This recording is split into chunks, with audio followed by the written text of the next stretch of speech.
Please welcome John Wang, Head of Crypto at Kalshi.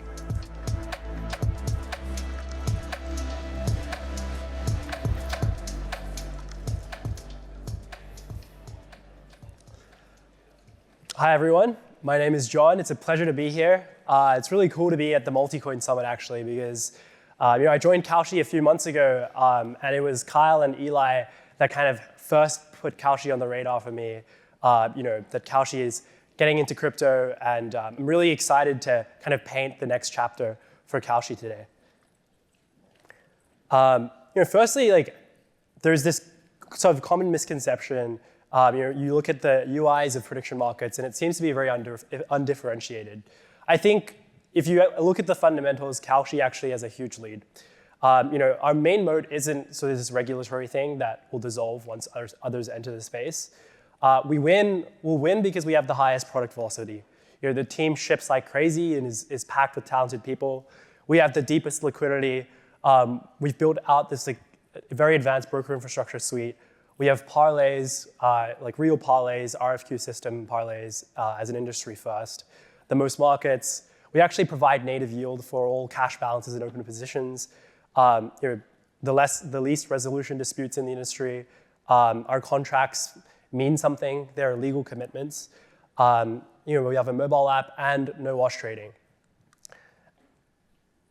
This is kind of shown up in our metrics. We've had volume probably projected to grow to 5 to 6 billion this month.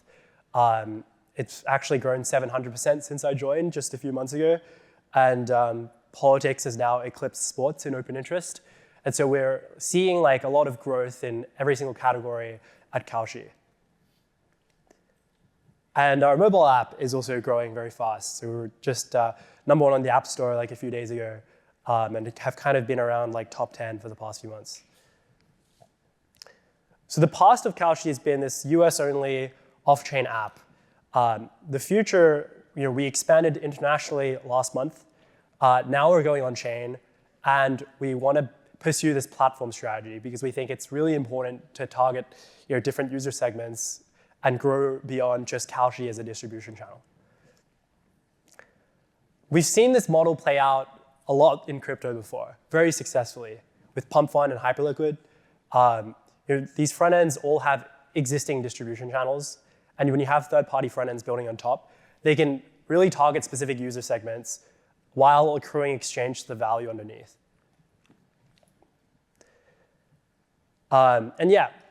Prediction markets are kind of the new hot thing in crypto.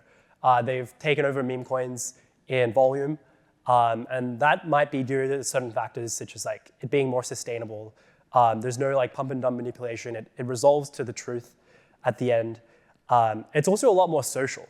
The comment sections of prediction markets are really interesting. There's a lot of debates between the yes and no tribes. But what I'm here to talk about today is where the future of prediction markets is heading. And it is clearly heading towards regulated exchanges as the lead industry model. Broker integrations are only possible via compliant exchanges. And so each Robinhood level broker is a 10x unlock for monthly active users in our industry. And embedding the exchange into TradFi rails and mirroring on-chain with this foundation of global liquidity on the regulated front is the future. And so within a few months, I think it's going to be pretty obvious that this purely offshore crypto prediction market model will be completely washed and irrelevant and unable to compete at the scale of a regulated exchange on liquidity. This model is outdated, and none of the major players are allocating resources here anymore. It's a relic of a past before Kalshi made prediction markets legal in the United States. And so everyone is now following in Kalshi's footsteps, and we're really excited to be leading this charge. And so the reason why Kalshi, any prediction market or any exchange exceeds really is liquidity as the ultimate moat. It's critical to avoid fragmenting liquidity between on-chain and off-chain, US and international. And so Kalshi built from the right solid foundation, which is compounding network effects into one big global liquidity pool. And so building prediction markets is quite hard. And as we add more and more brokers, I think it's going to be very hard for sort of other new prediction markets to compete against liquidity as the ultimate moat. Tokenization is the end game for how on-chain users will access prediction markets. It's the only way to tap into the liquidity of regulated prediction markets, which is the future. So maximizing the surface area and usage across apps and being multi-chain is a huge, huge benefit. Kalshi is kind of becoming the go-to liquidity layer for on-chain prediction markets. Users will be able to trade prediction markets in a familiar crypto-native manner, and they already can. And I think the tech here is also quite cutting edge. So tokenizing prediction markets is kind of like atomic issuance. It's almost supercharged version of tokenized equities, and it exposes Kalshi's liquidity elegantly at the protocol layer. We're proud to have two of the largest aggregators on Solana, Jupiter and DFlow, building this tech out right now. Jupiter prediction markets are already live. You can trade them on a tab there. It's powered by Kalshi, and it's all Kalshi markets, Kalshi liquidity.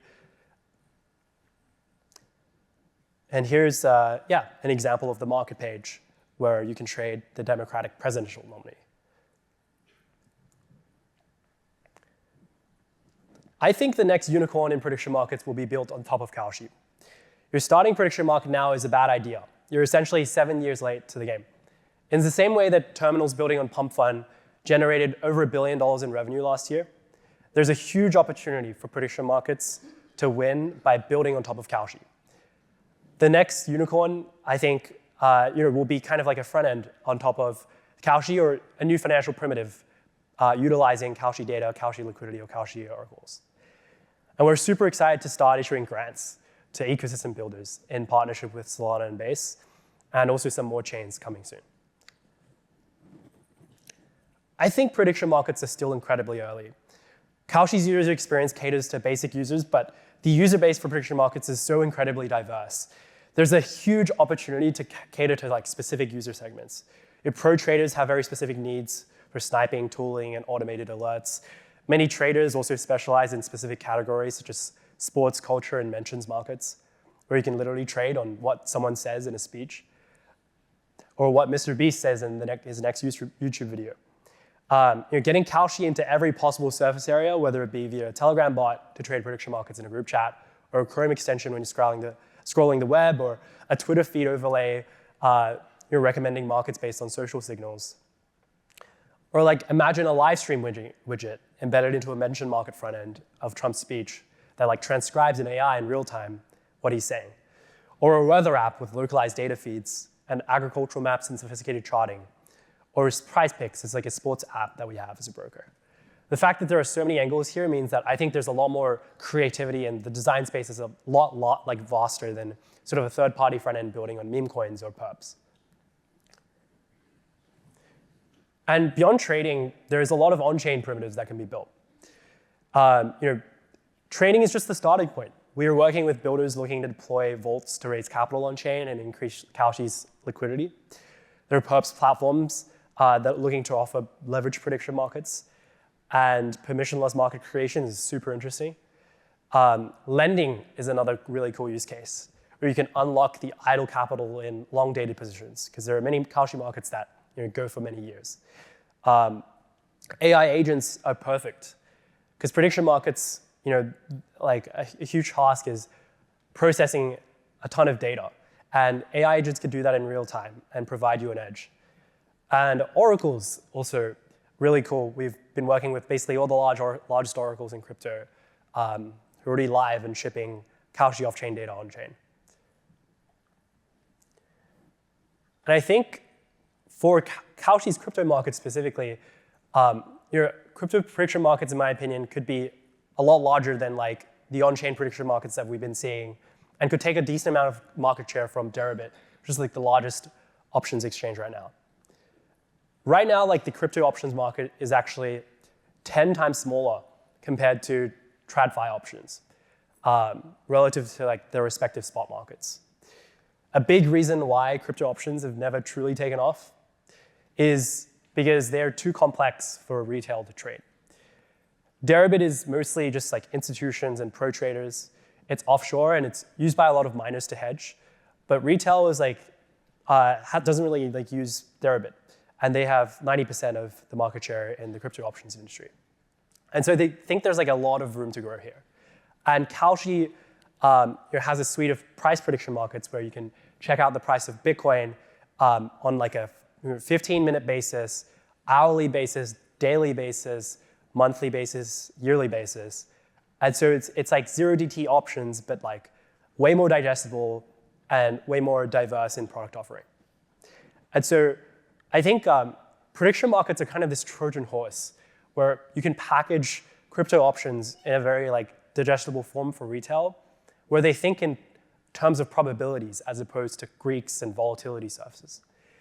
And we're currently onboarding crypto's largest market makers to match the huge amount of taker flow that we expect to get as more crypto apps adopt Kalshi markets over the coming months. I think pre-markets are a really cool category as well. So token speculation on a project before TGE is a multi-billion-dollar industry in crypto. Pendle Finance was kind of this like fixed rate lending product that really found product market fit with people being able to like speculate on points and sort of farming points. And there's still no clear solution to getting exposure to like the underlying project before they have a tradable vehicle, which is a token. I think investors or users who have tons of points could use pre-markets to hedge their airdrop equity or their sort of like invested amount. And I think this could be really valuable as well as just like sort of like a piece of information that the world and the crypto industry can utilize, where you can kind of chart and see like which projects will have what valuation on day one, and get an idea of like the sort of things that currently are nebulous when it comes to like quantitatively valuing these different projects. And Kalshi, we see stablecoins as actually very key to our international growth strategy. We went global last month, and so now we're available in 140 countries. And instead of like going the other way, most companies, they kind of adopt fiat first, fiat rails when they go international. And then they kind of like tack on stable coins after that. We went the other way. So when we like made the decision to go international a few months ago, we looked at the payment rails that kind of exist today and really realized that stablecoins are actually the most frictionless way to get capital in the form of US dollars onto Kalshi. And so I think this is going to be like sort of an emerging trend in general, like generally new fintech companies and companies going international, where they use stablecoins as the key to their growth. We're improving our crypto payment system as well. And so we expect to get a lot more crypto deposits and sort of like native interactions with the crypto industry. Thank you very much.